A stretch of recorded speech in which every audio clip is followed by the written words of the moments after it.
Good morning friend, this is Gaurav Jain और आज मैं आपके लिए एक वीडियो लेके आ रहा हूं and this is on 118 days strategy for the November 2020 exams.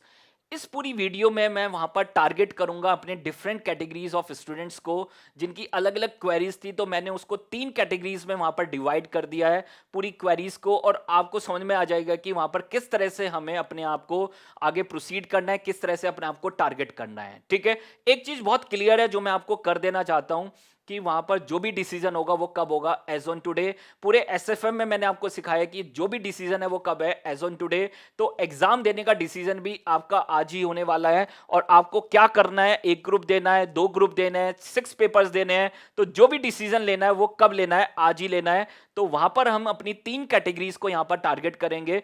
तो इस वीडियो में 3 पार्ट आपको मिलेंगे। पहले पार्ट में हम कवर करेंगे फर्स्ट कैटेगरी, और फर्स्ट कैटेगरी में वो स्टूडेंट्स हैं जो ऑलरेडी प्रिपेयर कर चुके हैं, अपना एक ग्रुप प्रिपेयर कर चुके हैं और अब वो सोच रहे थे कि नवंबर में वो क्या कहें, सेकंड ग्रुप देंगे। एक ग्रुप मई में देंगे और सेकंड ग्रुप देंगे नवंबर में। बट अब वहां पर ऑलरेडी आपके एग्जाम कैंसिल हो चुके हैं और जो आपका जो मई अटेम्प्ट है वो मर्ज हो चुका है विद द नवंबर 2020। तो उस केस में वो किस तरह से अपनी स्टडीज को टारगेट करें, किस तरह से अपने अटेम्प्ट को टारगेट करें, वो हम डिसाइड करेंगे। This is under the category 1।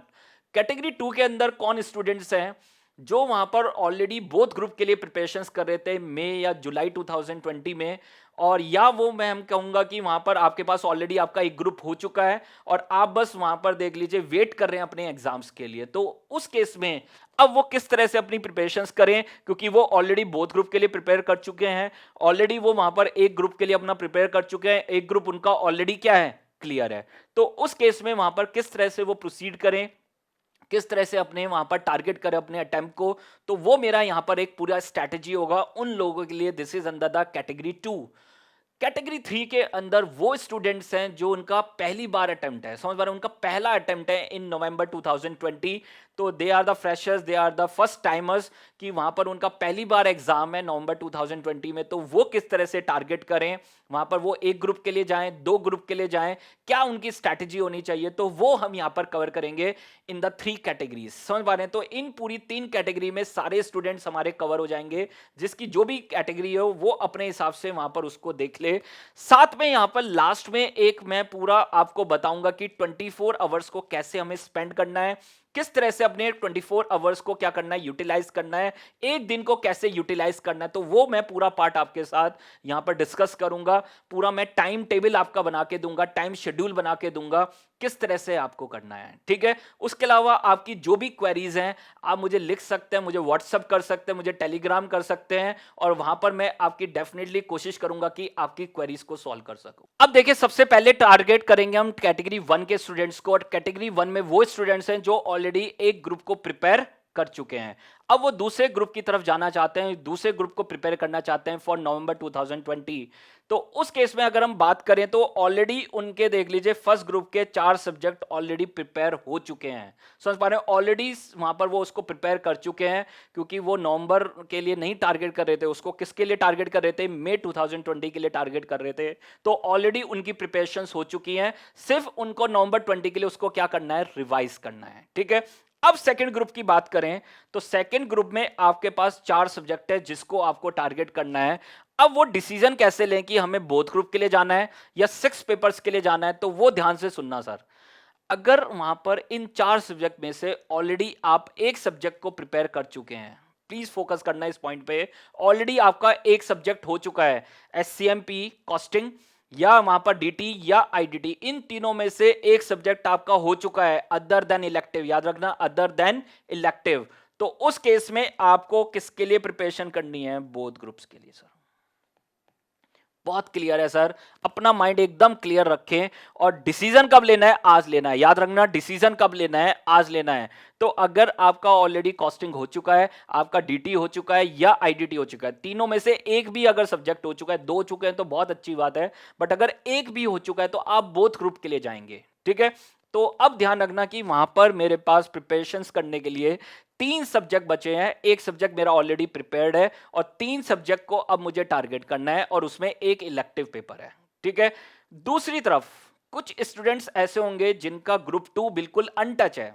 Untouched का मतलब क्या है, उन्होंने देखा ही नहीं कभी ग्रुप टू की तरफ, ना उसकी कोई कोचिंग ली, कभी उन्होंने वहां पर उसके बारे में कोई बात ही नहीं करी, समझ पा रहे हैं, उसके बारे में कोई भी स्टडीज उन्होंने नहीं की है। तो उस केस में उनका क्या टारगेट होना चाहिए, तो उनका टारगेट होना चाहिए 2 पेपर, समझ पा रहे हैं, 2 पेपर वो टारगेट करें ग्रुप टू के, क्योंकि आपके पास बहुत अच्छे से एम्पल टाइम है, यू हैव 118 डेज, और एक ग्रुप आप ऑलरेडी प्रिपेयर कर चुके हो, तो टाइम वेस्ट ना करें उसी को बार बार रिवाइज करने में, आप ग्रुप टू की तरफ जाएं और 2 पेपर अपने प्रिपेयर करें। कौन कौन से हो 2 पेपर, वो ध्यान रखना। सबसे पहले आपको आईडीटी करना है।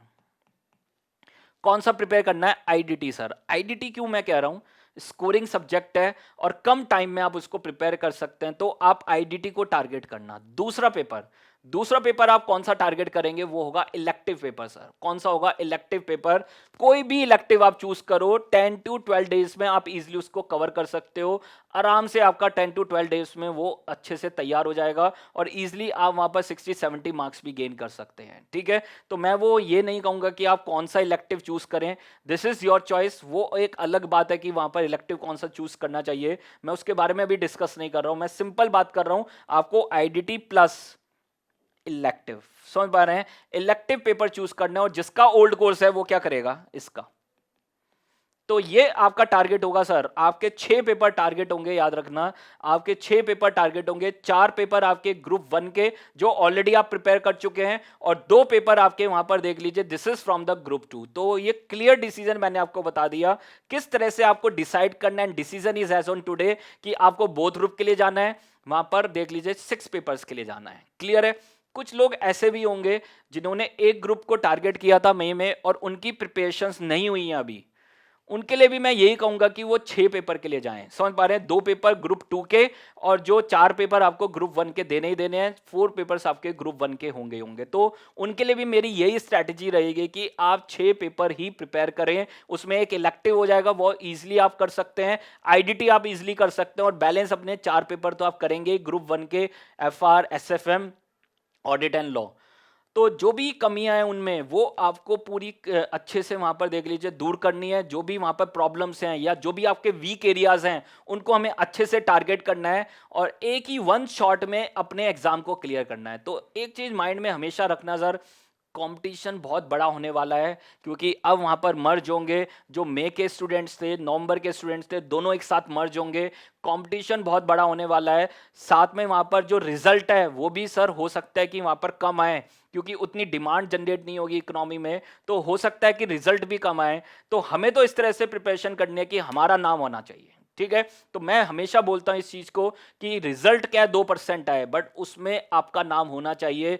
इस लेवल की आपकी प्रिपरेशन होनी चाहिए, इतना आपको टारगेट करना चाहिए कि आपका नाम जरूर वहां पर होना चाहिए। आप एक ग्रुप को टारगेट कर रहे हैं, बोथ ग्रुप को टारगेट कर रहे हैं, 6 पेपर्स को टारगेट कर रहे हैं, आपका नाम वहां पर होना चाहिए। तो ये बात बहुत क्लियर है कि जिन लोगों का देख लीजिए कैटेगरी 1 में लोग जो स्टूडेंट्स हैं, तो वो इस तरह से अपना डिसीजन ले, और डिसीजन लेके आज ही डायरी पे लिख लें कि मुझे क्या करना है अगले 118 डेज। 118 डेज में हमारा क्या टारगेट होगा, वो आज ही आपको डिसाइड कर लेना है सर, ठीक है। तो मैं आगे आपको वही बता रहा हूं कि जो लोग वहां पर सेकंड ग्रुप चारों सब्जेक्ट के लिए जा रहे हैं, तो this is 2 subject plus 2 subject का मैंने कॉम्बिनेशन बना दिया है। एक थ्योरी एक प्रैक्टिकल को फॉलो करें। कॉस्टिंग है तो उसके साथ डीटी ले लें, और इलेक्टिव के साथ आईडीटी ले लें, और इस तरह से कॉम्बिनेशन बना के आप क्या करें, आगे प्रोसीड करें, ठीक है। अब आगे देख लो सर, वी हैव 118 डेज, और 118 डेज में मैंने उसको 3 जगह डिवाइड कर दिया है। पहला, वी हैव 50 डेज, 50 डेज हमारे।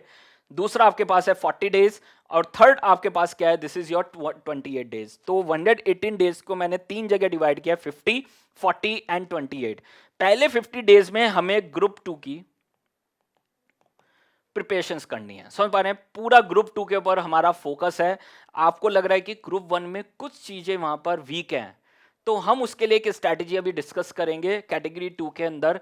उस स्ट्रैटेजी को आप फॉलो कर लेना, ठीक है। तो वो मैं आपको अभी आगे बताऊंगा। This is in the category 2 कि अगर आपके कुछ सब्जेक्ट्स वहां पर प्रिपेयर नहीं है या कुछ एरिया वहां पर प्रिपेयर नहीं है, तो क्या स्ट्रैटेजी फॉलो करें, ठीक है। तो कैटेगरी 2 में आप देखना कि आपको वो स्ट्रैटेजी मिल जाएगी जिनका ग्रुप 1 में भी अभी भी कुछ वहां पर वीकनेस है, ठीक है। तो यहां पर जो 50 डेज हमारा जो टारगेट रहेगा वो ग्रुप 2 रहेगा। ग्रुप 2 का एक सब्जेक्ट ऑलरेडी हमारा प्रिपेयर्ड है, और 3 सब्जेक्ट को अब हमें टारगेट करना है, दिस इज इन 50 डेज। और जिन लोगों को 6 पेपर टारगेट करना है वो सिर्फ यहां पर 2 पेपर पढ़ेंगे, this is IDT and elective, और साथ में ग्रुप 1 के सब्जेक्ट्स को क्या करते रहेंगे, रिवाइज करते रहेंगे। तो मैंने 3 जगह यहां पर आपको डिवाइड कर दिया वापस, 4 आवर्स 4 आवर्स एंड 4 आवर्स। तो मैं एवरेज मान के चल रहा हूं कि एक स्टूडेंट वहां पर एवरेज एक दिन में 12 घंटे पढ़ेगा, और उन 12 घंटों को 3 जगह मैंने डिवाइड किया, 4 4 एंड 4, एंड फर्दर 2+2। क्यों 2+2? एक बार में आप 2 घंटे से ज्यादा पढ़ नहीं पाओगे, तो मैं 2+2 वहां पर कर दिया है। तो इस तरह से आप स्लॉट बना के वहां पर पढ़ें। तो आपके पास 3 स्लॉट हैं, 2+2, फिर 2+2 और फिर 2+2। उन 3 स्लॉट्स में आप पढ़ें और पहले अपने ग्रुप 2 को वहां पर कंफर्म करें। समझ पा रहे हैं? जो भी सब्जेक्ट हैं आपके, कॉस्टिंग हो गया, डीटी आईडीटी हो गया, इलेक्टिव हो गया, उसको कंफर्म करें और अपना 100% दे। मैं मिनिमम 12 आवर्स बोल रहा हूं, याद रखना आपको ज्यादा ही पढ़ना है, 12 to 14 15 आवर्स वहां पर निकालने हैं, तभी होगा सर, और 1 शॉट में होगा। ठीक है, आगे देखो, नेक्स्ट जो 40 डेज है उसमें रिवीजन करना है, एंड दिस इज 8x5। इसको मैंने कर दिया है 8x5। 8x5 8 सब्जेक्ट है, 5 दिन ईच हम देंगे और इजिली अपना पूरा रिवीजन करेंगे। साथ में वहां पर नेक्स्ट जो रिवीजन होगा आपका 28 डेज का होगा, और वहां पर आपको 8x3 मैंने क्या कर दिया है, 8x3 कर दिया है। तो 8 सब्जेक्ट हैं और 3 दिन आपको एक सब्जेक्ट के लिए देना, और इजिली आप उसको क्या कर पाएंगे, रिवाइज कर पाएंगे। ठीक है, तो ये हमारा देख लीजिए, this is for the category 1 students. ये जो पूरा मैंने स्ट्रैटेजी बताया, this is for category 1 students. अब देखिए नेक्स्ट जो आपके पास है, दिस इज कैटेगरी 2, और कैटेगरी 2 में वो स्टूडेंट्स हैं जो ऑलरेडी अपने बोथ ग्रुप प्रिपेयर कर चुके हैं, या उनका ऑलरेडी एक ग्रुप क्लियर है और वो उनका बैलेंस सिर्फ एक ही ग्रुप है। तो उस केस में वहां पर उनके लिए क्या स्ट्रैटेजी रहेगी? तो देखिए सर, उनके पास अगेन 118 डेज है सर, ऑलरेडी वो प्रिपरेशंस कर चुके हैं, बोथ ग्रुप बहुत अच्छे से पढ़ चुके हैं, और वहां पर अगर एक ही ग्रुप बचा है उनका, तो एक ग्रुप को बहुत अच्छे से कई बार पढ़ चुके हैं, बट वहां पर अनफॉर्चुनेट उनका एग्जाम अब कब है, नवंबर 2020 में है सर। तो अब उनके पास क्या स्ट्रेटेजी है वो बहुत ध्यान से देखना है, क्योंकि ऐसा होगा उन लोगों के साथ, वो अपना टाइम वेस्ट करना स्टार्ट कर देंगे। समझ पा रहे हैं? अपना टाइम वेस्ट करना स्टार्ट कर देंगे। उसका कारण क्या है? वो सोचेंगे मेरे पास बहुत टाइम है, वी हैव 118 डेज, अगर मैं वहां पर लास्ट के 50 डेज भी पढ़ूंगा तो काम चल जाएगा। नहीं सर, आपको डे 1 मतलब आज ही से वहां पर प्रिपरेशन स्टार्ट करनी है। और मैंने बताया ना, strategy is always as on today, strategy आज ही होगी। तो हम आज अपनी स्ट्रैटेजी बनाएंगे। आपके पास टाइम जरूर है, बट अगर आप अच्छे से करेंगे तो 1 गो में आपका खत्म हो जाएगा। कोई वहां पर देख लीजिए, कोई चांस ही नहीं होगा कि आपका रिजल्ट नेगेटिव आए। ठीक है, तो आपको टारगेट करने अपने नेक्स्ट 118 डेज, और बहुत अच्छे से मोमेंटम बना के रखना है, और बहुत अच्छे से उसको प्रिपरेशंस करने की, मेरा 1 गो में बोथ ग्रुप क्लियर हो, या जो भी आपका बैलेंस ग्रुप है वो आपका क्या हो जाए, क्लियर हो जाए, and you will become chartered accountant. ठीक है, तो देखिए सर, नेक्स्ट आपको स्ट्रैटेजी क्या फॉलो करनी है, and this is the most important strategy जो आपको समझनी है। वो क्या है सर? जो मेरे वीक एरियाज हैं, समझ पा रहे हैं? तो जो कैटेगरी 1 वाले स्टूडेंट्स हैं वो भी सुन ले सर इसको, कि वहां पर आपके पास देख लीजिए, जो आपके वीक एरियाज हैं उनको टारगेट करना है। ठीक है, सिर्फ उनको चुन चुन के टारगेट करना है। मुझे वहां पर डीटी में असेसमेंट प्रोसीजर में प्रॉब्लम है, समझ पा रहे हैं? मुझे वहां पर एसएफएम में डेरिवेटिव्स में प्रॉब्लम है, मुझे एफआर में इस इंडियस में प्रॉब्लम है, मुझे ऑडिट में इन एसेस में प्रॉब्लम है। तो आपको चुन चुन के टारगेट करने हैं, और वहां पर सबसे पहले उन वीक एरियाज को टारगेट करना है। समझ पा रहे हैं? तो टारगेट योर वीक एरियाज। समझ पा रहे हैं? अपने वीक एरियाज को क्या करो, टारगेट करो, और उस केस में वहां पर साथ में अपने कुछ जो टेस्ट हैं वो भी आप लगाओ, साथ में जो मॉक टेस्ट पेपर्स हैं उनको भी आप सॉल्व करो। तो पहले 32 डेज की आपकी ये स्ट्रेटेजी रहेगी। दिस इज 8x4, याद रखना, दिस इज 8x4। और जिनका एक ही ग्रुप है, आप सोच लो सर, उनके पास तो बहुत ही एम्पल, 4x8 कर दो, उनका उल्टा कर दो सर, वो 8 डेज लगा सकते हैं। बट लेजी ना हो जाए, याद रखना, लेजी नहीं होना है, हमें अपने टारगेट पे बने रहना है। ठीक है, तो उनके लिए उल्टा कर सकते हैं, 4x8 कर सकते हैं। ठीक है, तो 32 डेज की वहां पर उनके पास एक स्ट्रैटेजी है, और 32 डेज में सबसे पहले अपने वीक एरियाज को क्या करना है, टारगेट करना है, साथ में टेस्ट और मॉक टेस्ट पेपर्स की भी प्रैक्टिस करनी है। ठीक है, अगर आपके पास टाइम है उन 32 डेज में। ठीक है, तो अपने वीक एरियाज को टारगेट करना है, और साथ में अपने टेस्ट देने हैं, साथ में मॉक टेस्ट पेपर्स हमें सॉल्व करने हैं। उसके बाद अगेन आपके पास 40 डेज, एंड लास्ट में आपके पास 46 डेज हैं, जो आपके पास बचेंगे, this is specially for the revisions. आपको वहां पर रिवीजन करना है। 8 पेपर्स हैं तो 8x5 की स्ट्रैटेजी हो गई। अगेन आपके पास 8x5 की स्ट्रैटेजी हो गई। इवन 6 डेज और आपके पास हैं, तो हमें टाइम वेस्ट नहीं करना है। हमें बहुत अच्छे से वहां पर एक एक चीज को टारगेट करना है। हमें पूरी आरटीपी सॉल्व करनी है, हमें साथ में मॉक टेस्ट पेपर करने हैं, साथ में प्रैक्टिस मैनुअल। तीनों चीजें हमारी बिल्कुल एकदम क्लियर कट हो जानी चाहिए। देख लीजिए, कोई भी चीज वहां पर नहीं रहनी चाहिए। साथ में आपको टेस्ट देने हैं सर। तो एक चीज बहुत क्लियर है, बिना टेस्ट के आप वहां पर पास होने वाले नहीं है सर। वहां पर रिकॉल होने की प्रॉब्लम आपको देखने को मिलेगी। तो उसके लिए आप टेस्ट दें, ज्यादा से ज्यादा टेस्ट दें। एटलीस्ट हर सब्जेक्ट के 2 टेस्ट जरूर दें। तो आपके कितने टोटल टेस्ट हो गए? 16 टेस्ट हो गए फुल पेपर। अगर चैप्टर वाइज आपके पास हैं तो चैप्टर वाइज भी आप देख सकते हैं। तो आपका टारगेट पता क्या है? ज्यादा से ज्यादा टेस्ट दें, ज्यादा से ज्यादा अपनी वीकनेस को टारगेट करें। यही आपका टारगेट है, और रिवाइज करते रहें, कीप रिवाइजिंग। और स्ट्रेटेजी वही रहेगी 4+4, 4+4 की। दिन में 4 घंटे, 4 घंटे और 4 घंटे, और उनको फर्दर 2+2 करना है।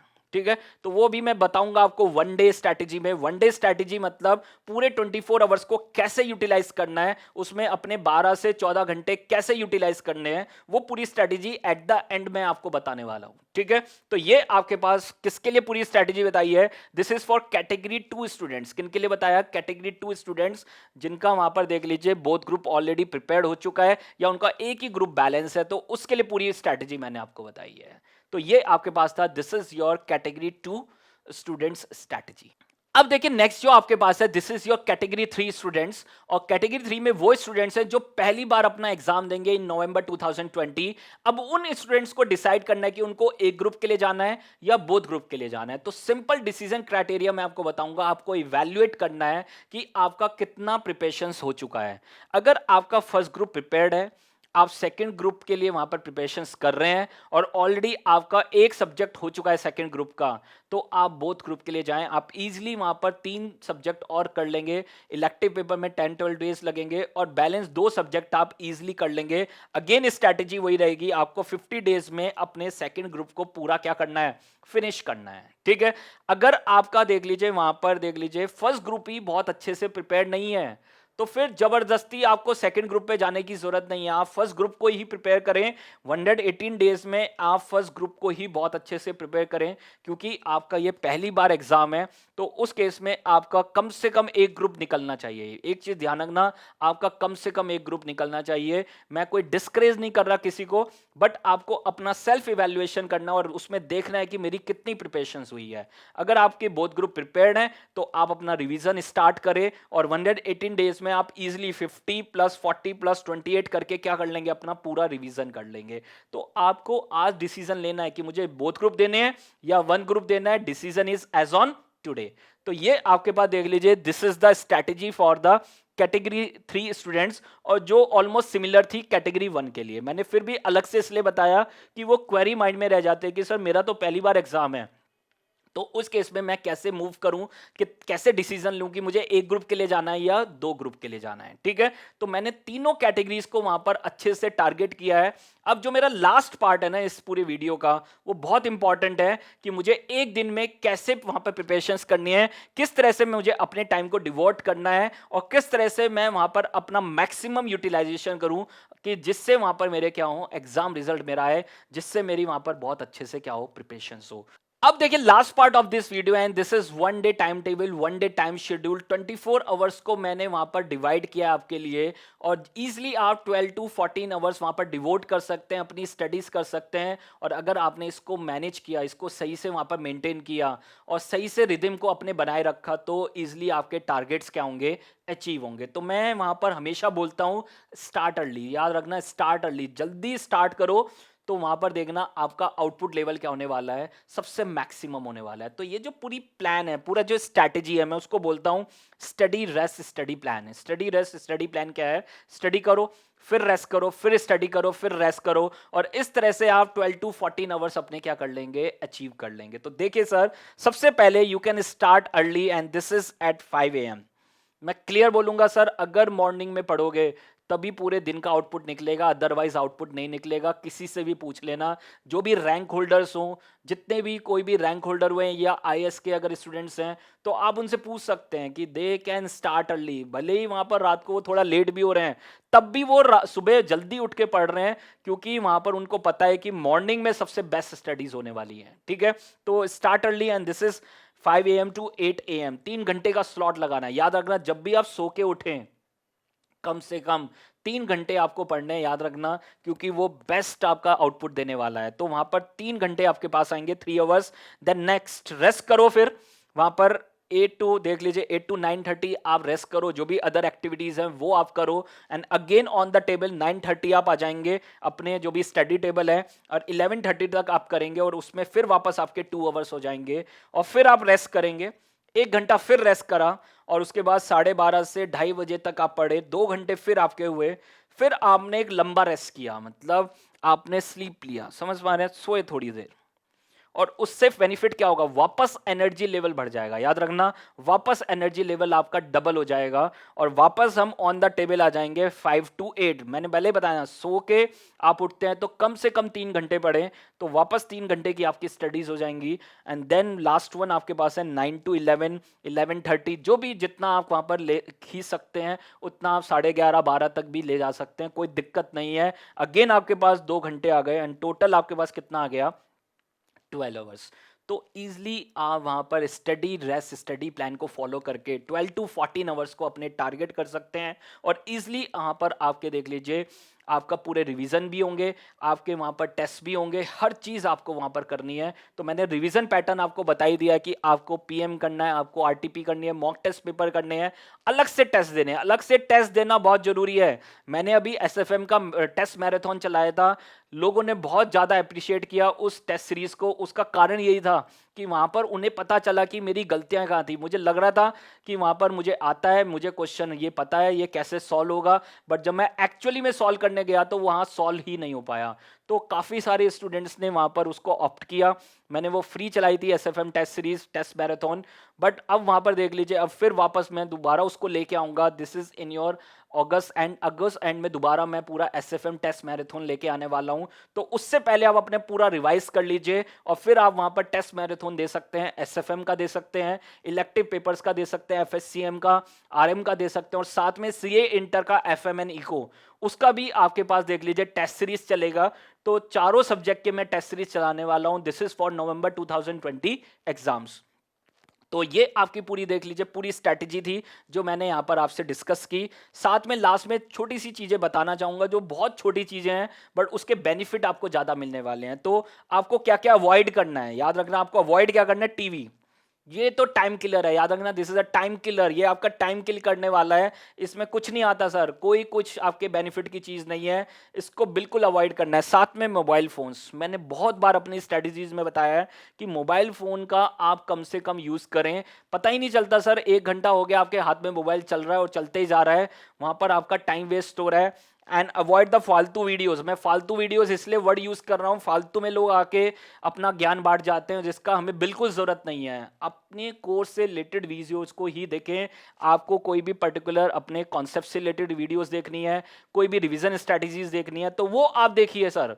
वहां पर फालतू वीडियो, जो फालतू लोग आते हैं रात को सुबह को, समझ पा रहे हैं ना, उनसे दूर रहिए, क्योंकि वो आपका टाइम किल करने वाले हैं। ठीक है, साथ में ऑयली फूड, मैं वो हमेशा बोलता हूँ कि आपका जो फूड होना चाहिए एकदम बिल्कुल विदाउट ऑयल होना चाहिए, क्योंकि जितनी कम नींद आएगी ना पढ़ते हुए उतनी ज़्यादा आउटपुट आने वाला है। ठीक है, और जितना ऑयली फूड खाएंगे तो उसका आपको प्रॉब्लम होने ही वाला है, आपका आउटपुट लेवल्स क्या होंगे, कम होंगे। तो ये सब चीज़ें यहाँ पर आपके आउटपुट को क्या करने वाले हैं, अगर आप इनको अवॉइड करेंगे तो आपके आउटपुट इंक्रीज होने वाला है, अगर इनको वहां पर अवॉइड नहीं करेंगे तो आपका आउटपुट क्या होने वाला है, फॉल होने वाला है। तो avoid all these things. Last में आपको 2 चीजें जरूर करनी है, मैं आपको बता रहा हूं। पहला, एक्सरसाइज, योगा या वॉक, समझ आ रहे, जो आपको पसंद है, जो आप कर सकते हैं इजिली। हाफ एन आवर, आधा घंटा आपको करना है बस, उससे ज़्यादा नहीं करना है। आधा घंटा बहुत है, आधा घंटे में आप रिलैक्स हो जाने वाले हैं।